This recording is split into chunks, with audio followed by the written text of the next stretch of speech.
Hello everyone, আজ অনেক দিন পর আমরা বের হয়েছিলাম হালকা পাতলা শপিং করার জন্য। ফার্স্টেই কিন্তু আমরা ডাকবাংলা চলে গিয়েছিলাম আর ওখান থেকে আমরা হালকা পাতলা শপিংও করে নিয়েছিলাম। অনেক তাড়াতাড়ি আমাদের শপিং শেষও হয়ে গিয়েছিল, যেহেতু ওয়েদারটা একটু খারাপ ছিল, তাই জন্য আমরা তাড়াতাড়ি চলে এসেছিলাম। আর আমরা কোন রেস্টুরেন্টে যাব এটা ভেবেই পাচ্ছিলাম না। দেন আমরা চলে আসলাম উইন্ডেসে, আর এটা কিন্তু গল্লামারিতে, সবাই চেনেন। ফার্স্টে এসে আমরা কি খাবার অর্ডার করব এটাই ভেবে পাচ্ছিলাম না, তাই জন্য অর্ডার করছিলাম চিকেন চাউমিন, আর একটা ছিল আইসক্রিম, আর একটা ছিল ফালুদা। তিনজনে 3 রকম খাবার অর্ডার করেছিলাম। এই যে আমার কাছে কিন্তু খাবারগুলো অনেক বেশি মজা লেগেছিল, এই যে দেখেন।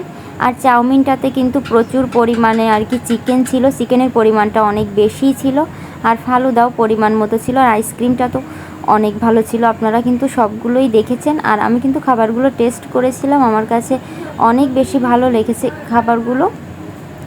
অনেক তাড়াতাড়ি খাচ্ছিলাম, যেহেতু ওয়েদারটা একটু খারাপ ছিল, তাই জন্য তাড়াতাড়ি বাসায় যেতে হবে। এই যে এখনও কিন্তু আমরা খাচ্ছিলাম, আর সাথে কিন্তু আমরা 3টা কোল্ড ড্রিঙ্কও নিয়েছিলাম।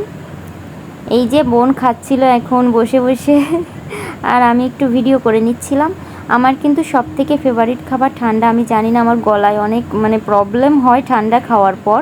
এখনও কিন্তু আমি প্রবলেমে আছি, ভয়েস দিচ্ছি, তারপরও আমার ঠান্ডা খেতে অনেক ভালো লাগে। আর ফালুদা তো আমার সবথেকে বেশি ফেভারিট, ফালুদা, তারপর কোল্ড কফি, এগুলো খেতে আমি সত্যি অনেক বেশি পছন্দ করি, আমি প্রায় সব ভিডিওতেই বলেছি। এই যে এখন কিন্তু আমি খাবারটা খাচ্ছিলাম। আজকের ব্লগটা এই পর্যন্তই, টাটা গাইস।